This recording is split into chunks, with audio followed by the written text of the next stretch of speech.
Hello friends, this is Praveen. Welcome to our YouTube channel. In today's lecture we are going to study the resolution of a vector into three components. That is, we will find the rectangular component of a vector along x-axis, y-axis and z-axis. For that I have considered a vector A which is given by OR vector, and suppose this vector has to be resolved along x-axis, y-axis and z-axis of the coordinate. With the help of these three axes and this vector, I have drawn a parallelepiped, and suppose the x component of this vector is ax vector, which is along x-axis, and y component is a y vector and z component is a z vector. So here I can write OR vector equals to a vector, OP vector equals to ax vector, OQ vector equals to ay vector, and OS vector equals to az vector. Here a vector is along the diagonal of the parallelepiped. A vector is along the diagonal side of the parallelepiped. So in order to find this vector into the form of its component, I will draw a diagonal of this rectangle, which is horizontal rectangle.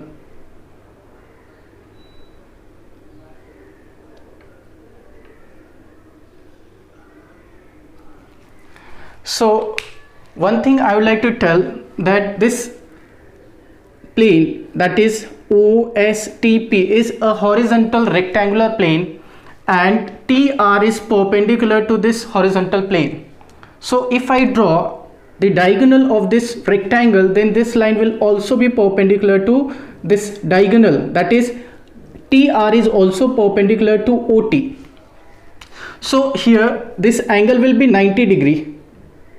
So I can take this is a right angle triangle, and I can also draw the vector. Suppose this is OT vector. So OT vector, and I can take this TR vector. So OT vector and TR vector both are in same order, and this OR vector is in opposite order. So I can apply the triangle's law of vectors addition. So here, using triangle's law,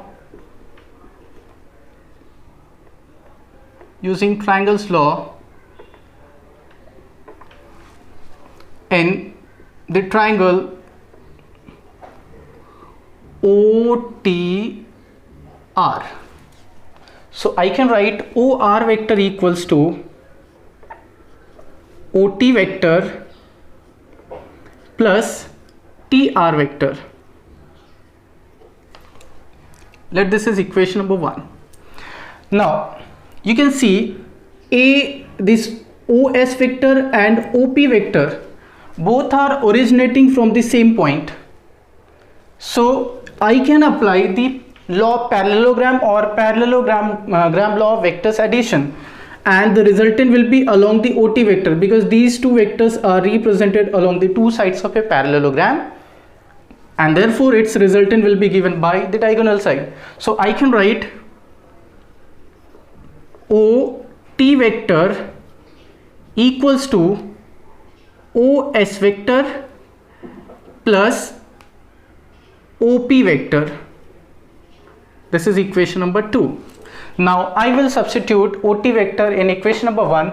So I can write here OR vector, and this is equal to, let's write first OP vector plus OS vector at the place of this OT vector, and plus I will get TR vector.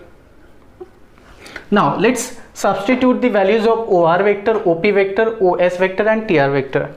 So as OR vector is a vector, so I can write here a vector equals to OP vector. What is OP vector? OP vector is ax vector, so I can write here ax vector plus OS vector. OS vector is az vector and plus TR.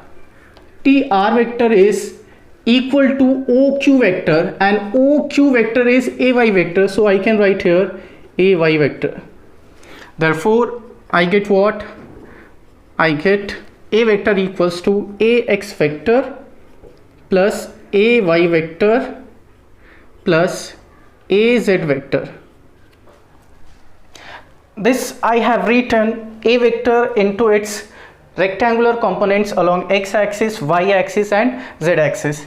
This is what value of A vector into the form of its rectangular components along the three-dimensional axis. Now I can also write A vector into its component and unit vector form. So let us write the unit vector along x-axis as I cap, along y-axis as j cap, along z-axis as k cap. So I will get here AX vector equals to AX I cap, AY vector equals to AY j cap, and AZ vector equals to AZ k cap. And therefore I can write here A vector equals to AX I cap plus AY j cap plus AZ k cap. This is the value of resultant vector into the form of its component, magnitude of its component and unit vectors along x-axis, y-axis and z-axis. Now let's find the magnitude of A vector into the form of its component AX, AY and AZ.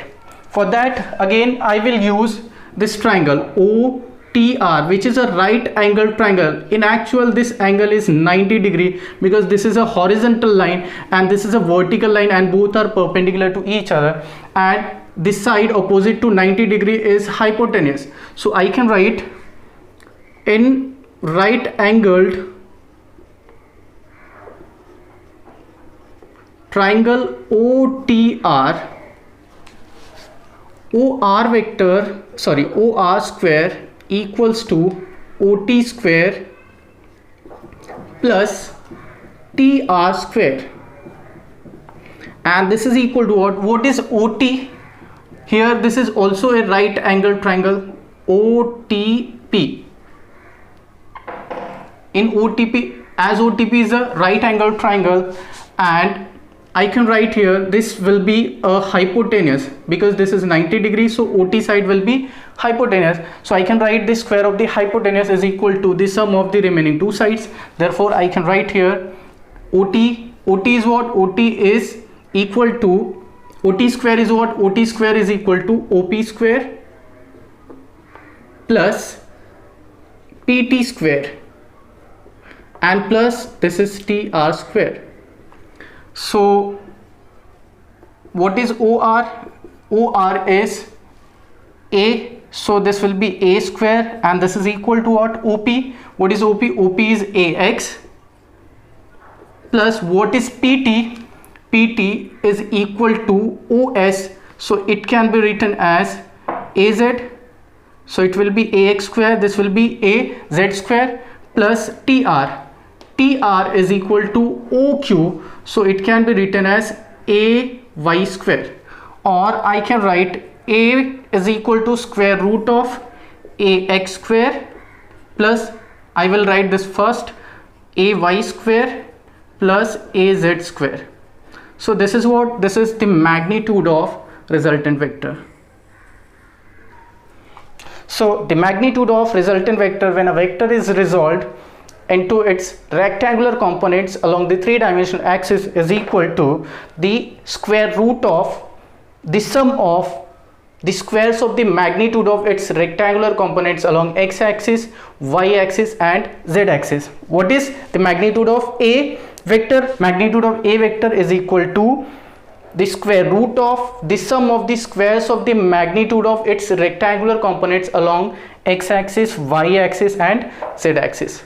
Now I will find the direction cosines of the vector from x-axis, y-axis and z-axis. So let's see what are the direction cosines. Okay, now to find the direction cosines of A vector, suppose A vector is making alpha angle with x-axis beta angle with y axis and gamma angle with z axis.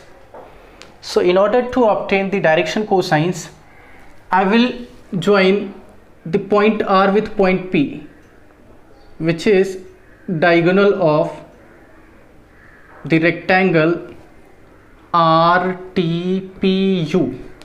So as we can see, this side or this face RTPU, which is a rectangle, is perpendicular to x-axis. So its diagonal will also be perpendicular to x-angle. So I can write this angle is 90 degree.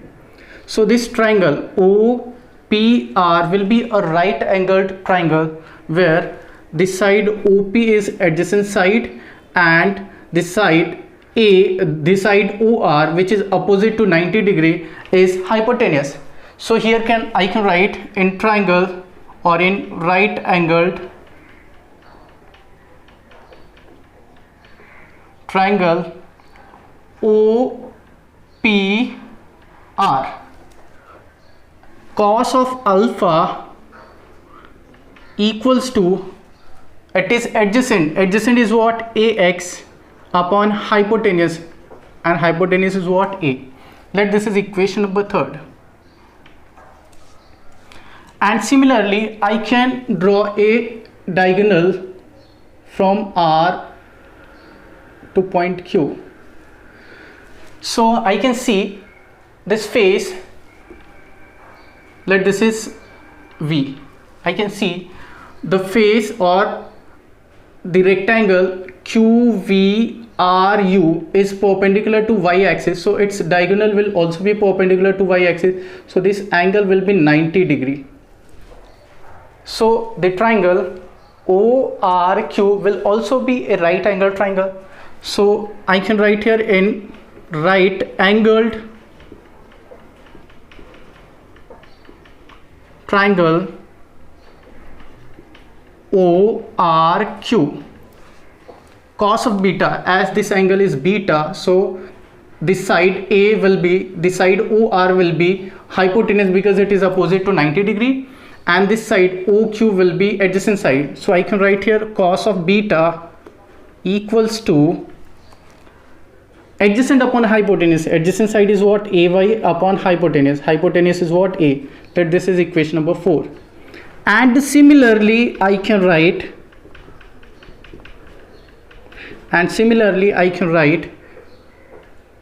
cos of gamma equals to AZ upon A. This is equation number 5.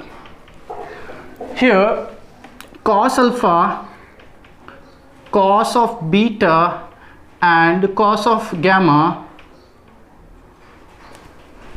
are direction cosines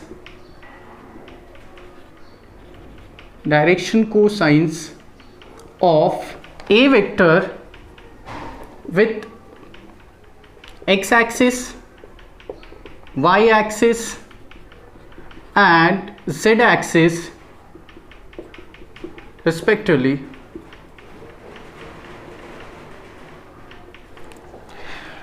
Okay, cos alpha, cos beta and cos gamma are called as direction cosines of a vector with x-axis, y-axis and z-axis. So if I square and add all these 3 direction cosines, then its value will be equal to 1. Let's see. Now squaring and adding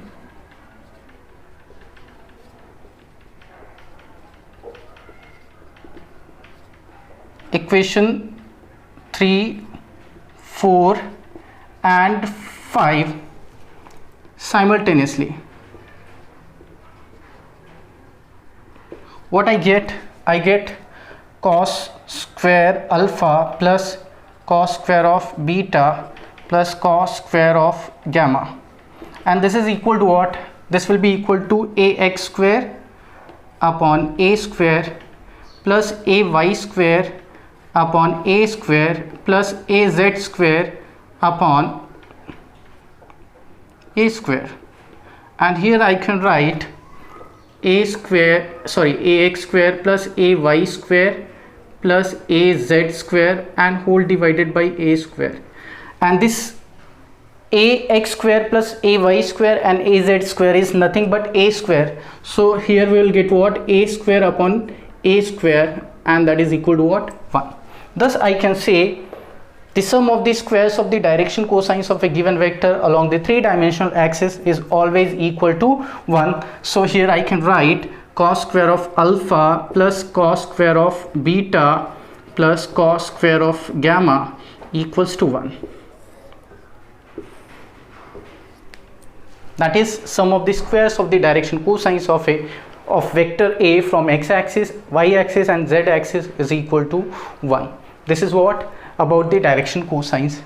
Now a very important note, a question is asked how many components a vector can have into a space. So the answer is a vector can have infinite number of components into this space. That is, a vector can be resolved into infinite components in xy plane, yz plane and zx plane. So in a plane, if there is infinite number, then into a space there will be also an infinite number of components. Like here I have vector A, which is given into the space, that is in the coordinate axis x, y and z. So I can resolve this vector into infinite components into this space. It can have infinite number. There is no limit on the components. You can find out the infinite components of this vector. There is no limit. This point you have to remember, that a vector can have infinite number of components into the space as well as in the plane. So that's all for today. In next lecture we are going to study the many numericals. We'll solve many numericals based on the resolution of the vectors in 2 dimensions as well as in 3 dimensions. So don't forget to watch my videos, and I will come with such important and useful videos. Thanks for watching my videos.